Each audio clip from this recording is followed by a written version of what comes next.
This is the Ubiquiti UniFi 16-port PoE switch.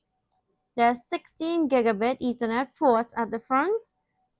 Ports 1 to 8 are PoE, and ports 9 to 16 are data only. So if you need to power on more than 8 devices, you need to plan accordingly. Here we have a touch screen. It is 1.3 inches and it displays your IP address as well as port status. The total PoE watts of ports 1 to 8 is 42 watts. Ports 1 to 8, it would be best used for like access points, IP cameras, or VoIP devices.